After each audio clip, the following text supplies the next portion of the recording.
पवन भाई, बंदी छोड़ संत गुरु रामपाल जी महाराज जी की जय हो। पवन भाई सत साहेब, पवन भाई एक छोटी सी शंका है। हमने पवन भाई आपका सत्संग सुना था कल रात को। भगत से आप सत्संग कर रहे थे, उस भगत ने एक सवाल पूछा था आपसे। वो सवाल था भगत जी, जैसे कनक में हम दवाई रखते हैं और वो रखनी नहीं है हमने, पर पवन भाई हम एक जिम्मेदार के पास लगे हुए हैं, तो हमने जिम्मेदार कहता है दवाई रख दो, हमें रखनी पड़ती है। और खेत में जैसे कीड़े कीड़े मकोड़े का जो भी हम सफरा करते हैं दवाई का, वो भी हम करते हैं। तो पवन भाई थोड़ा समस्या का समाधान बताइए, क्या करना होगा हमें। बड़ी मुश्किल से परमात्मा की कृपा हुई है हम पे, कोई ऐसी भूल चूक ना हो जाए जिससे हमसे परमात्मा दूर हो जाए, कोई ऐसी गलती ना कर बैठे। बड़ी मुश्किल से तो परमात्मा की दया हुई है पवन भाई, थोड़ा इस बात का समाधान दें हमें। हम थोड़ा आगे फिर अपना कुछ सोचें या कुछ फिर अपना विचार करें, भी गिरनी नहीं करनी है, कुछ बताएं पवन भाई।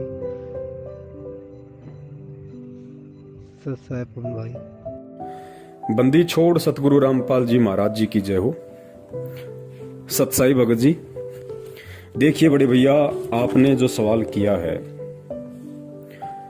उसका जवाब तो परमेश्वर दास को निमित्त बनवा के आप जी को दिलवा देंगे, लेकिन उस जवाब के ऊपर अमल करना, उस जवाब को मानना या ना मानना, वो आपके अपने ज्ञान आधार के ऊपर निर्भर करता है। और दास ने पहले भी जिक्र किया था परमेश्वर के ज्ञान आधार से कि इस भक्ति मार्ग में केवल वही नियम नहीं है जो नियम हमें नाम दीक्षा के समय दिए जाते हैं। जैसे प्रथम नाम के समय परमेश्वर हमें 11 नियम देते हैं, सतनाम के बाद हमें 34 नियम दिए जाते हैं। तो इस भक्ति मार्ग में केवल यही नियम नहीं है।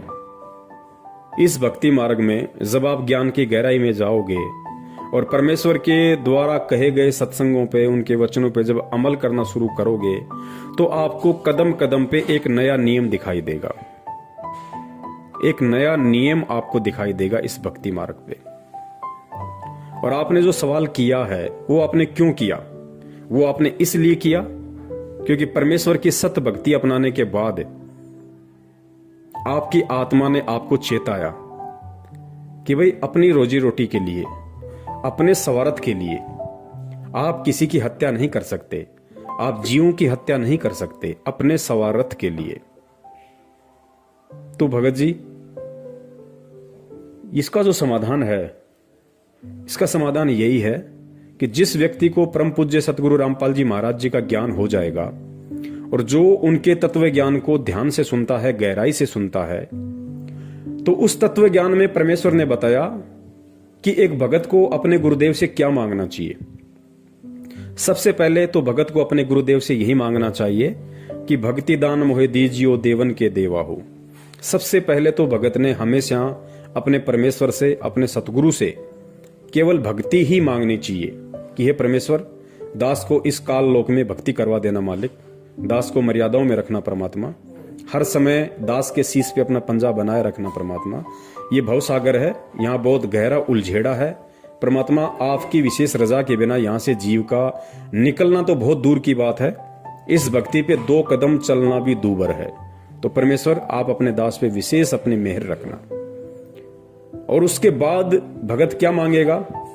उसके बाद परमात्मा ने कहा कि भगत को अपने जीवन उपार्जन के लिए, अपनी रोजी रोटी के लिए केवल परमात्मा से यही प्रार्थना करनी चाहिए कि साईं इतना दीजियो जामे कुटुंब समावे, हम भी भूखे ना रहें अतिथि न भूख हो जावे। कि हे परमात्मा, आपने अपने दास को यह अनमोल ज्ञान देके सब कुछ समझा दिया परमात्मा, और इस ज्ञान को लेने के बाद और जिस जिस आत्मा के अंतःकरण में परमेश्वर सतगुरु रामपाल जी महाराज जी का तत्व ज्ञान उतर जाता है, उसके बाद उस भगत को यह भी मालूम पड़ जाता है कि परमेश्वर की एक और भी वाणी है कि यो गुरु ज्ञान विज्ञान वाणी जीवित ही जग में मरो।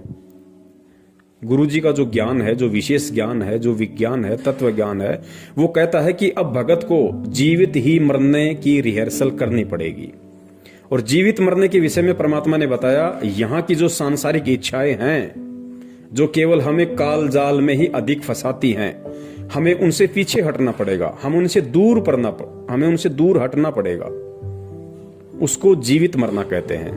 गुरुदेव ने बताया जैसे आपका पड़ोसी 4 व्हीलर ले आता है, या आपका पड़ोसी कोई बहुत अच्छी फैक्ट्री लगा लेता है, बहुत अच्छा पैसा कमा रहा है, तो उस पड़ोसी को देख के यदि हमें ज्ञान है तो हमने अपने मन में जैसी सांसारिक भोग विलासिता की वस्तुएं उसके पास में है, उनको प्राप्त करने की इच्छा हमारे अंदर उत्पन्न नहीं होनी चाहिए। उसी को जीवित मरना कहते हैं। तो उसके बाद परमात्मा ने बताया कि दूसरी बात केवल परमात्मा से हमारे को यही मांगनी है कि साईं इतना दीजिए जिसमें कुटुंब समावे, और हम भी भूखे ना रहें, साधु न भूखो जाओ। तो भगत जी फिर आप ये बताइए, फिर जीव हत्या करने वाली बात आ कहां जाएगी? आज आप किसी जमींदार के वहां पे मजदूर बन के मजदूरी कर रहे हैं, आपको महीने का 10 से 15 हजार रुपए में मिल जाता होगा, और आप वहां पे पाप कितने कमा रहे हैं?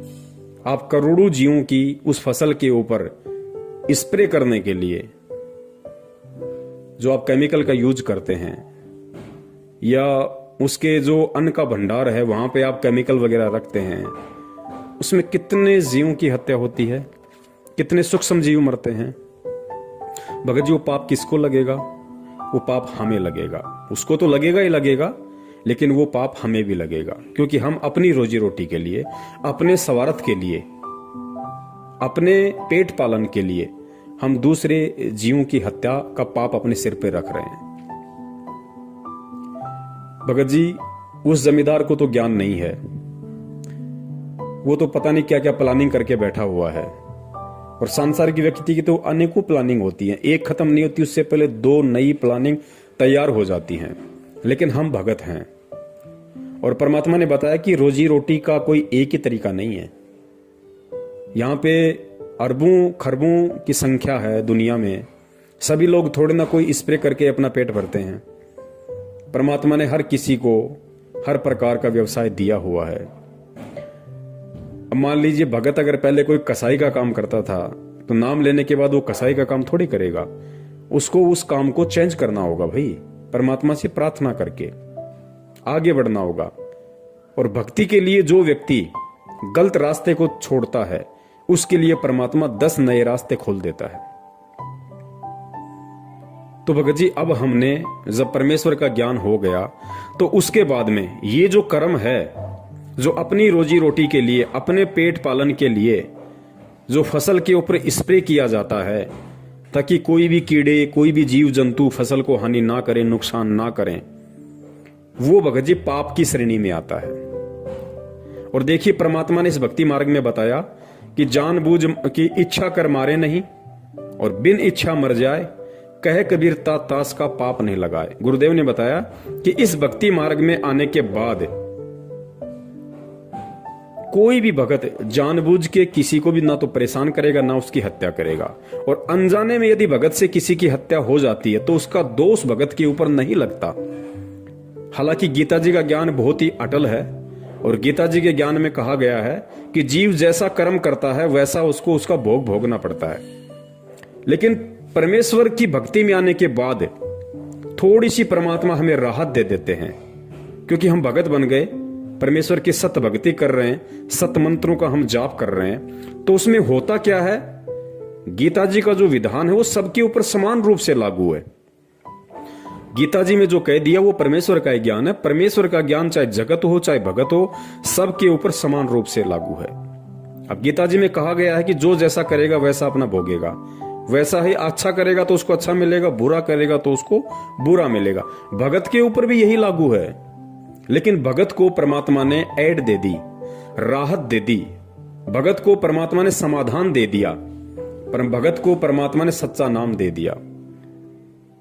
अब जैसे हम सारा दिन अपनी रोजी रोटी के लिए भटकते हैं, और परमेश्वर कहते हैं कि पृथ्वी ऊपर पग जो धारा करोड़ जीव एक दिन में मारे, कि एक व्यक्ति जब अपने घर से रोजी रोटी के लिए निकलता है तो 1 करोड़ जीवों की हत्या करके शाम को वापस लौटता है, सूक्ष्म जीवों की। अब वो कर्म जगत वालों पे लागू है, और वो कर्म हम भक्तों पर भी लागू है। लेकिन परमात्मा ने उसके निवारण के लिए हमारे को ये राहत दे दी 2 प्रकार की। पहली रात तो ये कि रोजी रोटी के लिए जब हम कहीं जा रहे थे तो उन जीवों की हत्या करना हमारा मकसद नहीं था, तो वो अनजाने में हुए पाप हैं। इसलिए परमात्मा उन अनजाने में हुए पाप कर्मों की, हत्याओं की हमें समय याचना देता है। और उसके बाद भी यदि हमें किसी प्रकार का कोई दोष रहता है तो फिर परमात्मा ने हमारे को वो साबुन दे रखा है, पाप कर्म रूपी जो कपड़ा है उसको साफ करने के लिए फिर परमात्मा ने हमारे को सच्चा नाम दे रखा है। उस सच्चे नाम के सुमरण से फिर वो पाप कर्म धुल जाते हैं। लेकिन जगत वालों के ऊपर ऐसा कुछ नहीं है, उनको तो भोगना ही पड़ेगा, क्योंकि ना तो वो परमात्मा के शरण में है ताकि परमात्मा उसको ये राहत दे सके कि भाई अगर अनजाने में तेरे से कोई गलती हो गई तो उसको मैं क्षमा करूंगा, क्योंकि जगत वाले परमात्मा के शरण में नहीं है, इसलिए उनको ये राहत भी नहीं है।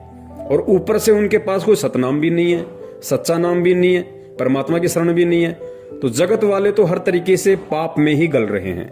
लेकिन हम भक्तों को परमात्मा ने अनजाने में हुए या धोखे से यदि हमारे साथ किसी ने कोई छलबल किया है तो उसका पाप कर्म हमारे ऊपर नहीं लगता है, ये परमेश्वर ने हमें राहत दे दी।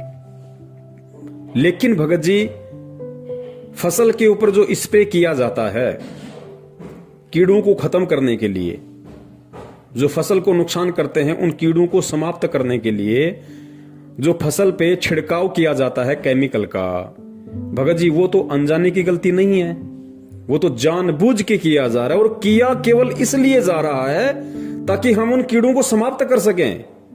उन कीड़ों को जानबूझ के मारने के लिए वो स्प्रे किया जाता है ताकि फसल बर्बाद ना हो, फसल को किसी प्रकार का कोई नुकसान ना हो।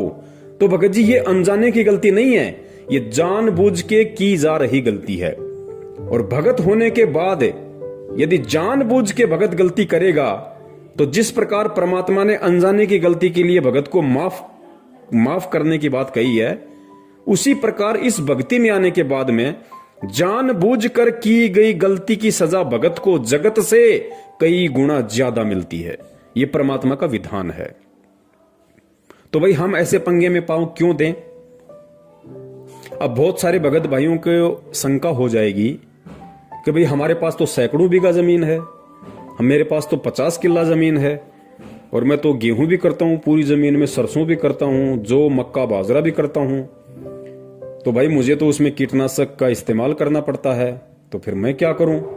देखिए भगत जी, ये सतगुरु रामपाल जी महाराज जी की सत भक्ति है, और इस भक्ति में सबसे पहले हमने भगत बनना पड़ेगा, साधु बनना पड़ेगा।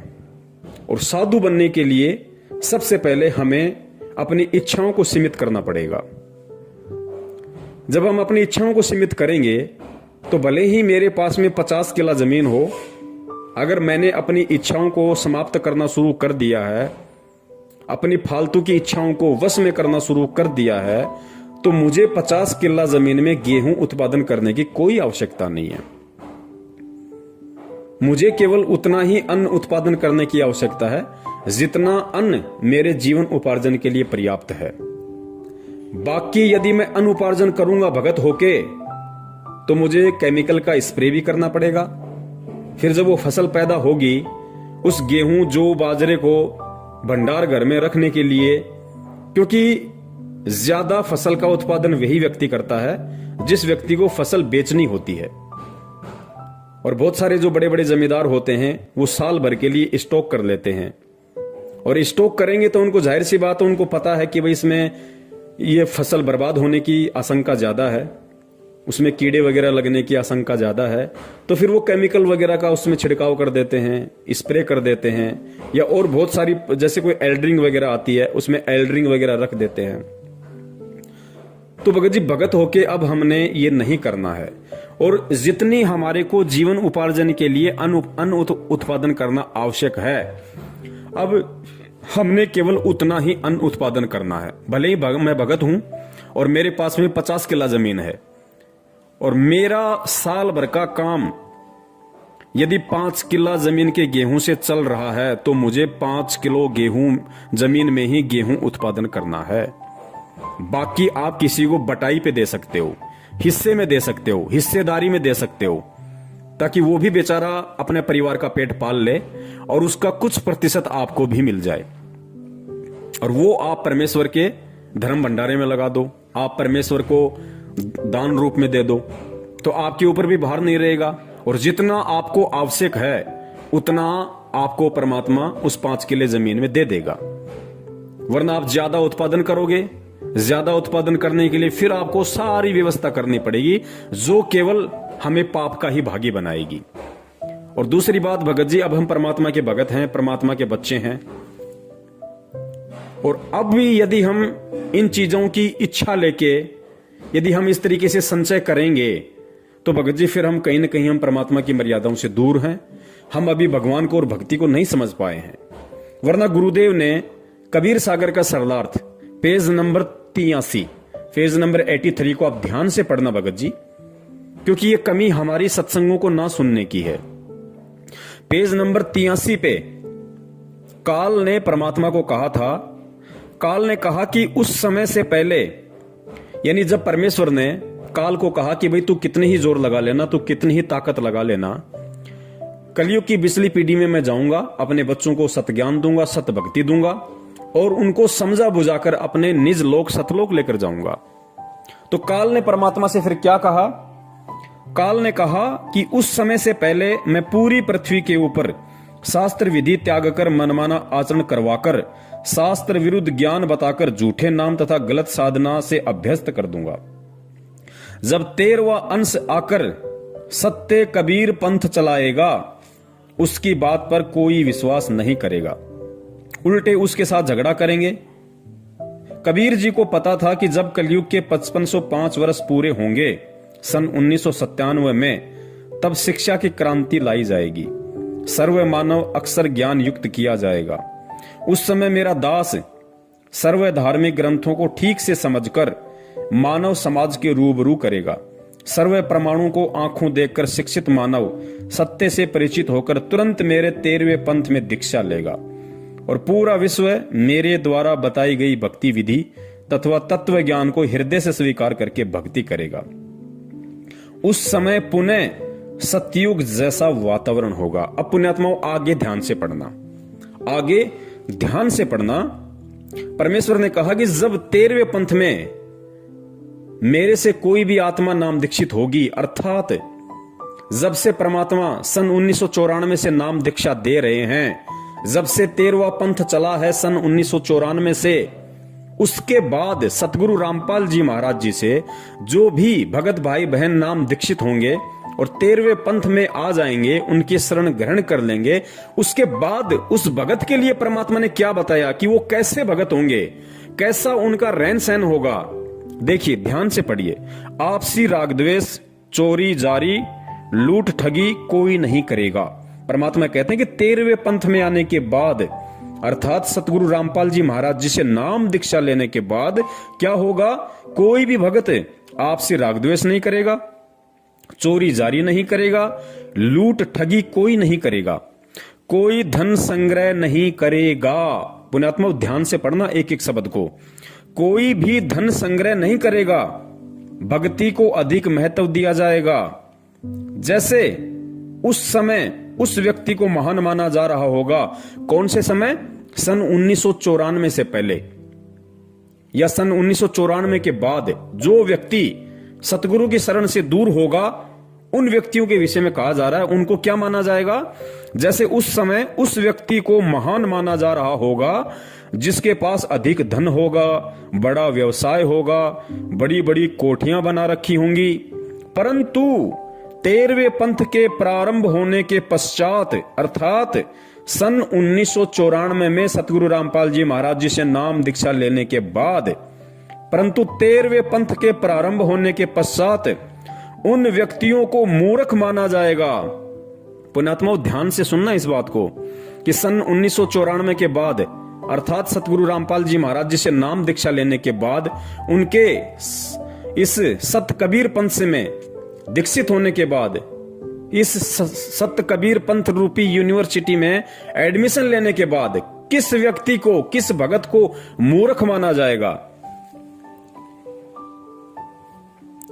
परंतु 13वें पंथ के प्रारंभ होने के पश्चात उन व्यक्तियों को मूर्ख माना जाएगा, और जो भक्ति करेंगे गुरुजी क्या कह रहे हैं कि 13वें पंथ के प्रारंभ होने के बाद उन सभी व्यक्तियों को मूर्ख माना जाएगा जो व्यक्ति आज जैसे हम समाज में देख रहे हैं कि बहुत बड़ा पैसे वाला है, जिसके पास बड़ी बड़ी कोठी हैं, कारें हैं, बहुत बड़ा जमींदार है, पैसे वाला है, आज उनको महान माना जाता है। अज्ञानता के चलते उनका सम्मान किया जाता है।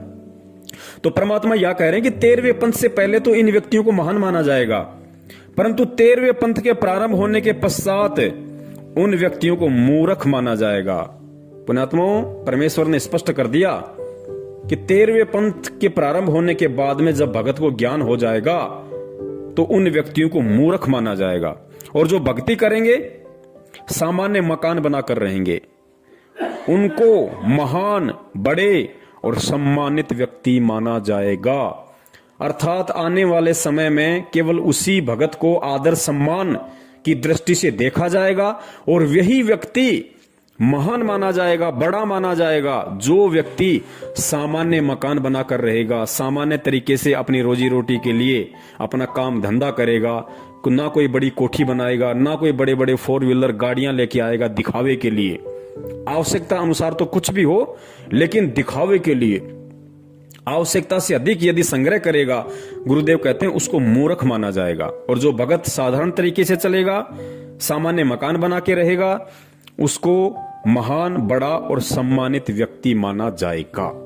तो पुण्यात्माओं, अब आप बता दीजिए, क्योंकि ज्यादा अनाज वही व्यक्ति, वही भगत पैदा करेगा जो उसको मार्केट में बेचना चाहेगा, और मार्केट में वो भगत उसको उसी समय बेचेगा जब उसका दाम मार्केट में बढ़ जाएगा। जब मार्केट में उस अनाज की डिमांड बढ़ जाएगी और उसका पैसा ऊंचा होगा, तभी वो भगत या व्यक्ति अपने भंडार घर से उस जमा किए गए अनाज को मंडी में लेके जाएगा, अनाज मंडी में लेके जाएगा। तो भाई फिर वो भगत कहां हुआ? फिर वो भगत कहां हुआ? फिर उसको कितने पाप कर्म अपने सिर पर लादने पड़ेंगे? फिर वो परमात्मा की वाणी पे कहां चला? अगर वो भगत है तो उसको इतना जोड़ जुगाड़ करने की जरूरत ही नहीं, क्योंकि भगत तो परमात्मा से यही मांगेगा, और भगत के लिए परमात्मा ने यही बताया कि साईं इतना दीजियो जिसमें कुटुंब समावे, हम भी भूखे ना रहे साधु न भूखा जावे। तो 100 किल्ला जमीन में फिर उस भगत को अनाज पैदा करने की जरूरत कहां पड़ गई? फिर 100 किल्ला जमीन में अनाज पैदा करते समय उसको स्प्रे करने की जरूरत कहां पड़ गई? फिर उसको उस अनाज को भंडार घर में जमा करने की जरूरत कहां पड़ गई? फिर उसको ऊंचे दाम होने पे अनाज मंडी में बेचने की जरूरत कहां पड़ गई?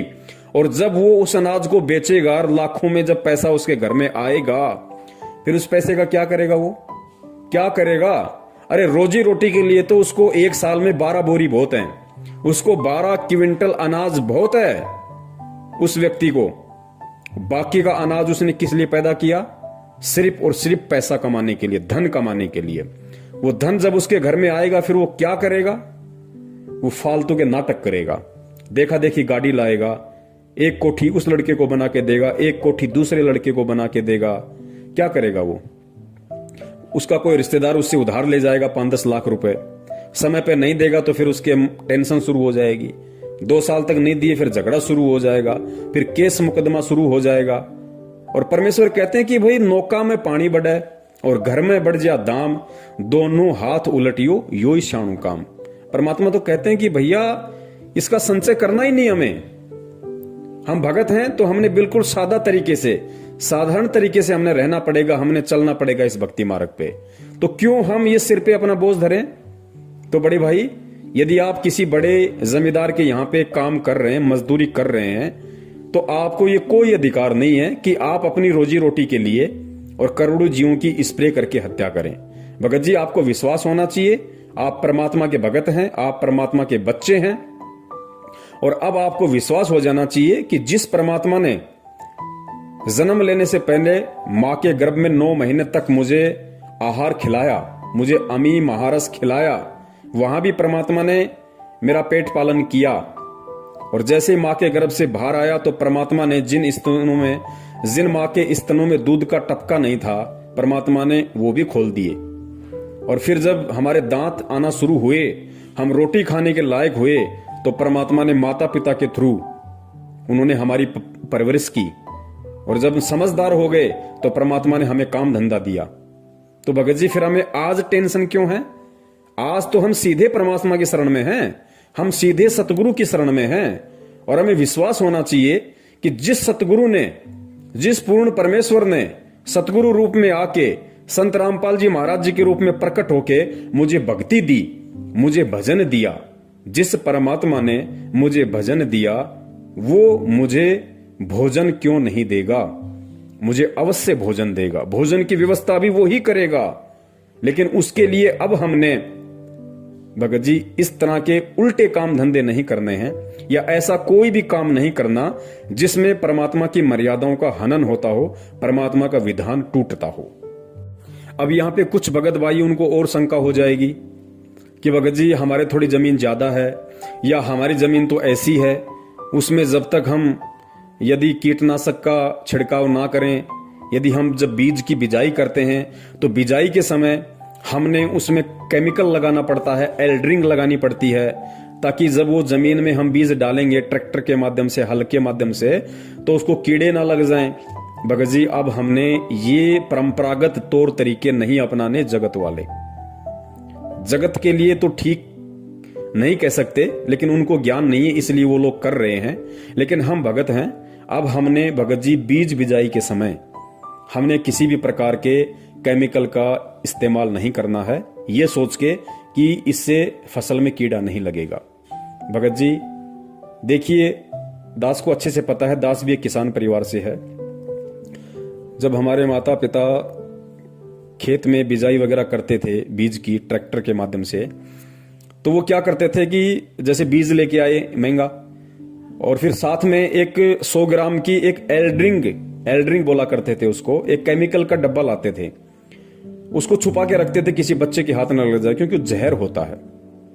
और जो बीज होता था जमीन में डालने वाला, उस बीज में उसको मिला दिया करते थे अच्छे से मिक्सिंग करके, फिर उसको ट्रैक्टर के माध्यम से जमीन में उसकी बिजाई की जाती थी, ताकि जमीन में कीड़ा ना लगे, उसको अन्न को, उस बीज को कीड़ा ना लगे। और भगत जी जब ट्रैक्टर के माध्यम से वो जमीन में बीजा जाता था, तो बहुत सारे प्रकार के जैसे बगुले होते हैं, चिड़ियां होती हैं, ये उस बीज को खाने के लिए, या जैसे ही कोई कीड़े मकोड़े हल चलते समय ऊपर आ जाते थे, उनको खाने के लिए वो पीछे पीछे चलते रहते थे। और जब किसी चिड़िया या बगुले के मुंह में वो एल्ड्रिंक लगा हुआ, वो जहर लगा हुआ अन्न उसके मुंह में आ जाता था, उसको खा लेता था, भगत जी कुछ ही देर के बाद में वो तड़प तड़प के मरता था। तो भगत जी वो दोष किसको लग रहा? हम क्यों ऐसे पंगे में पांव देंगे? अब जगत वाला तो कर सकता है, लेकिन भगत नहीं कर सकता। अब हम भगत हैं, अब हमारे को भगवान पे विश्वास करना पड़ेगा। पहले क्या होता था, जब बिजाई का समय होता था और जिस दिन कोई भी किसान अपने खेत में बिजाई करके वापस आता था, उस दिन एक छोटा सा त्योहार सा मनाया जाता था। उस घर में कुछ मीठा बनता था, कोई खीर बनाता था, कोई हलवा बनाता था, कुछ भी वो लोग बनाया करते थे, ताकि हमारी जो बिजाई है वो ठीक ठाक हो। भगत जी अब भी हमने वही करना है, लेकिन थोड़ा सा तरीका चेंज कर देना है। आज जब भी हम, कोई भी किसान भाई है, अपने खेत में जब वो बिजाई के लिए जाता है, तो उसने किसी भी प्रकार के एल्ड्रिंग का और केमिकल का प्रयोग बिल्कुल नहीं करना है। ये जीव हत्या में आएगा, ये हमको दोष लगेगा। जब तक नहीं पता था हम कर रहे थे, वो एक बात अलग थी, लेकिन भगत जी अब हम ये नहीं कर सकते। अब हम उस तरीके को चेंज करेंगे, क्योंकि हम सतगुरु की शरण में हैं और धरती पे भगवान है। क्या नहीं कर देगा परमात्मा? जब उस परमात्मा ने धना भगत के, और इतना बता दिया परमात्मा ने कि धना भगत ने एक दिखावे के लिए और कंकर पत्थर इकट्ठे करके और खेत में बीज दिए, और परमात्मा ने उस कंकर पत्थर से तुम्बे खड़े कर दिए, और तुम्बों के अंदर, जो कि अविश्वसनीय, कोई नहीं कर सकता, दुनिया की कोई साइंस नहीं कर सकती, परमात्मा ने उन तुम्बों के अंदर ज्वार पैदा कर दी, अन्न पैदा कर दिया। भगत जी आज भी तो वही परमात्मा धरती पे है, और विश्वास तो हमें धना भगत से ज्यादा होना चाहिए, क्योंकि धना भगत तो उस समय परमात्मा की शरण में भी नहीं था। उसके तो पिछले जन्म के कोई भक्ति पुण्य संस्कार थे, जिस आधार से परमात्मा ने उसके कंकर को ज्वार बना दिया। और आज हम तो डायरेक्ट सतगुरु की शरण में हैं, उस भगवान की शरण में हैं। आज क्या वो परमात्मा बिना केमिकल के हमारी फसल को नहीं उपजा देगा? लेकिन भगत जी हमें विश्वास नहीं है। अब जो मेरे किसान भाई हैं, जो भगत भाई हैं, जो किसान है, अब वो तरीका चेंज कर दें और भगवान पे विश्वास करना शुरू करें। फिर कब करेंगे भाई? आप जब भी अपने खेत में बिजाई के लिए जाओ, भगत जी, अपने घर पे आपने जो दरबार बना रखा है परमात्मा का, भगत जी उस बीज को वहां रखो, मालिक के वहां दरबार पे, परमात्मा के चरणों में रखो उस बीज को नीचे दरबार के, और परमेश्वर से अरदास करो कि हे परमपिता परमेश्वर, आपका दास आपके ज्ञान आधार पे चलते हुए, परमात्मा मैं जीव हूं, मैं नादान हूं, हालांकि मुझे इतना विश्वास नहीं है क्योंकि वर्षों से मैं इसी विधि से ये जहर लगा लगा के जमीन में बीज डाल रहा हूं। लेकिन परमात्मा अब मुझे आपके विधान का पता चल रहा है और मैं आप पे विश्वास करते हुए मेरे परमपिता परमात्मा, अब आपका दास खेत में बिजाई के लिए जा रहा है और परमात्मा आपका दास आपके चरण कमलों में ज्योति हवन का संकल्प करता है। परमेश्वर अपने दास के इस ज्योति हवन को स्वीकार करें और परमात्मा आप जी दया करना, आपके दास की जीवन उपार्जन के लिए इतना अन्न हो जाए परमात्मा, जिससे दास का जो परिवार है उसका पेट पालन हो जाए और आपकी भक्ति में किसी भी प्रकार की कोई बाधा उत्पन्न ना हो। और परमात्मा मैं अब उन परंपरागत तौर तरीकों को, उन दुनिया वालों की देखा देखी अब मैं जीव हत्या नहीं कर सकता। मैं अच्छी फसल की पैदावार के लिए या इस बीज में किसी प्रकार का कोई कीड़ा ना लगे उसके लिए परमात्मा मैं अब बिल्कुल भी केमिकल का इस्तेमाल नहीं करूंगा। मैं बिल्कुल भी जीव हत्या का जो पाप लगता है मैं उसका दोषी नहीं बनना चाहता। परमात्मा दास की ज्योति को स्वीकार करें और परमात्मा जैसी आपकी इच्छा होगी, आपका दास आपके भरोसे परमात्मा बीज बिजाई के लिए जा रहा है। पुण्यात्मा आप विश्वास तो करके देखो परमात्मा पे, धरती पे भगवान है और आप तो भगवान की शरण में हो डायरेक्ट। परमात्मा क्या से क्या नहीं कर देगा। जब बिना परमात्मा की शरण के धना भगत के कंकर को परमात्मा ने तुम्बा बना के ज्वार पैदा कर दी, तो क्या तुम्हारे खेत में परमात्मा कुछ नहीं कर देगा? लेकिन हमें धना भगत के उतना विश्वास नहीं है। और परमात्मा कहते हैं, कहे कबीर सुनो बे साधो, मैं तो हूं विश्वास में। तो पुण्यात्माओं हमने विश्वास करना पड़ेगा। भगवान धरती पे है, हमने ये अपनी अंतरात्मा से, अपने हृदय से इस बात को स्वीकार करना पड़ेगा कि फिर परमात्मा क्या से क्या नहीं कर सकता। परमात्मा कुछ भी कर देगा क्योंकि वो कुछ भी करने में समर्थ है। पुण्यात्माओं ये परिवार हमारा नहीं है। इस परिवार के पेट पालन की चिंता हमें नहीं होनी चाहिए कि फसल नहीं होगी तो क्या होगा, कहां से लाऊंगा, कैसे खिलाऊंगा। पुण्यात्मा गुरुदेव ने बताया कि तुम एक मजदूर बनके इन बच्चों की देखभाल करो, सेवा करो। ये बच्चे मेरे हैं, ये मेरी आत्माएं हैं, ये तेरा बेटा बेटी नहीं है, ये मेरा बेटा बेटी, और तू भी मेरा बेटा है। तू केवल मजदूरी कर एक सेवा के तौर पे, बाकी काम मेरा है। अरे जो परमात्मा तीनों लोकों में प्रवेश करके सभी जीव आत्माओं का धारण पोषण कर रहा है, पुण्यात्माओं जब हम उसकी डायरेक्ट शरण में हैं तो क्या हमारी नहीं करेगा? परमात्मा कहते हैं, पो पाटी पगड़ा भया और जागी जिया जून, और सब काहू को देत है वो चौथ समाना चून। अरे हम तो इतनी मेहनत करके, इतनी हत्या का दोष अपने सिर पे रख के हम लोग खेत में बिजाई करने जाते हैं, इतनी मेहनत करते हैं, इतना सब कुछ करते हैं, देखभाल करते हैं, और खाते क्या है? 2 रोटी सुबह 2 रोटी शाम को। और वो हाथी, पुण्यात्मा विचार करो वो क्या करता है? उसने कब खेत में फसल बोई? और जितना एक आदमी 1 महीने में नहीं खाता होगा उतना तो हाथी 1 दिन में खा जाता है। उसका भी तो परमात्मा पेट भर रहा है रोजाना। तो भाई हमें विश्वास करना पड़ेगा भगवान पे, फिर देखना परमात्मा का खेल।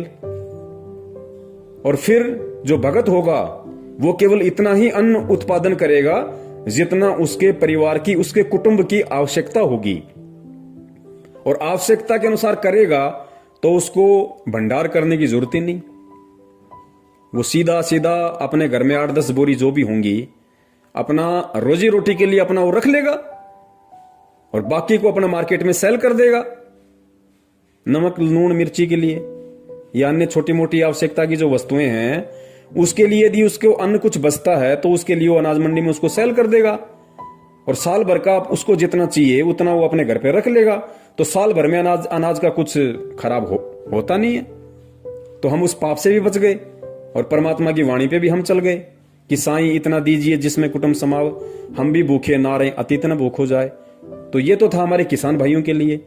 और बाकी मेरे जैसे जो भाई बहन हैं जो अपना रोज खाते हैं, रोज कमाते हैं, उनको तो किसी प्रकार की दिक्कत ही नहीं है, ना उनको जमा करना, क्योंकि आटे का 5 या 10 किलो का एक कट्टा आता है, अपना ले आओ, 5 दिन में खत्म, फिर दूसरा ले आओ। तो हमें तो किसी प्रकार की दिक्कत ही नहीं है। तो किसान भाइयों को इस तरीके से इस भक्ति मार्ग पे अब परमेश्वर पे विश्वास करके और दुनिया वालों की देखा देखी फालतू की चीजों की इच्छा के लिए, या वैसे भी नादानी में जैसे दुनिया पहले जो सारे ये कर्म कर रही थी, एल्ड्रिंग लगा के, केमिकल लगा के बीज की बिजाई करना, फिर फसल के ऊपर स्प्रे करना।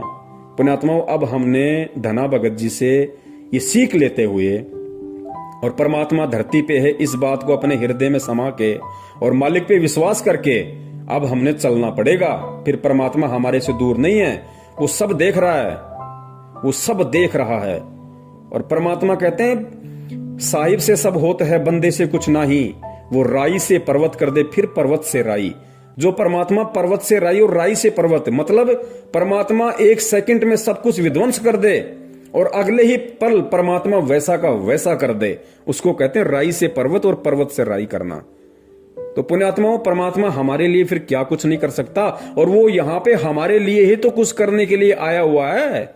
और किस लिए आया परमात्मा सतलोक छोड़ के? आप और हमारे लिए आया हुआ है।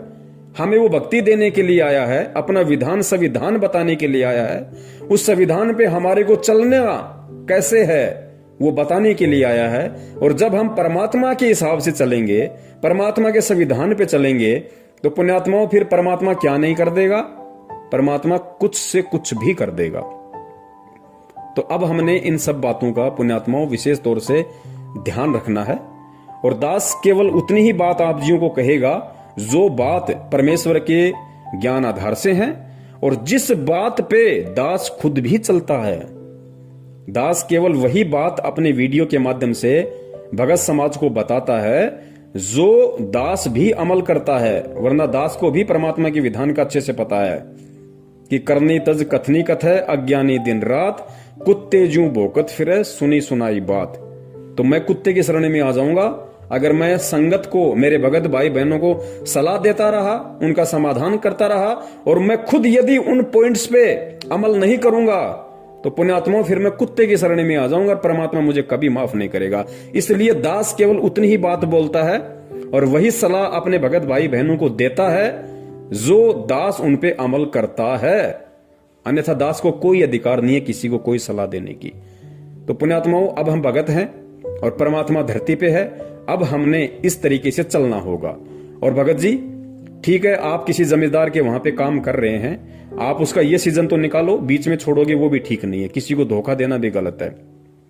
लेकिन आप जब तक वहां पे काम कर रहे हो और आपके सामने ऐसी नौबत है, तो भगत जी ये सीजन तो आपने उसका निकालना पड़ेगा। और परमात्मा से आप जी प्रार्थना कर करके जब भी आप अपना वो करो, स्प्रे वगैरह कुछ भी आपको करना पड़े, तो अपना जो भी परमेश्वर का आपको नाम मिला हुआ है, आप परमेश्वर के नाम के साथ में और मंगलाचरण के साथ में आप जी ने परमात्मा से प्रार्थना करते हुए, समय याचना करते हुए आपने अपना वो कर्म करना है कि परमात्मा जैसे तैसे करके इसका ये सीजन निकल जाए, उसके बाद ये अपने मैं अपने, और परमेश्वर मैं रोड पे ठेला लगा के अपना जीवन उपार्जन कर लूंगा, लेकिन इस पाप में पांव दोबारा नहीं दूंगा। तो भाई इस तरीके से हमने बचना पड़ेगा भगत जी, क्योंकि ये सब कुछ काल के दाव हैं। देखो, ऐसे उपाय वो व्यक्ति करता है जो भक्तिहीन है, जिसके पास में भक्ति नहीं है, जिसको भगवान पे विश्वास नहीं है, या जिसको बहुत सारी इच्छाएं जिसके अंदर हैं। तो भगत जी वो व्यक्ति इस तरह के काम किया करता है, और काल यही चाहता है, क्योंकि अभी परमात्मा ने पढ़वाया ना, काल ने कहा था कि उस समय तक तो मैं इन जीवों को भक्ति से इतना दूर कर दूंगा, भगवान से इतना दूर कर दूंगा कि जब 13वें पंथ में तेरा दास जाएगा तो कोई उसकी बात को स्वीकार भी नहीं करेगा। लेकिन भगत जी अब हमने, चूंकि हम अगर भगत बने हैं, तो भगत जी हमने भगत बन के दिखाना पड़ेगा। हमने भगत के गुण, भगत के लक्षण अपने ऊपर धारण करके दिखाने पड़ेंगे।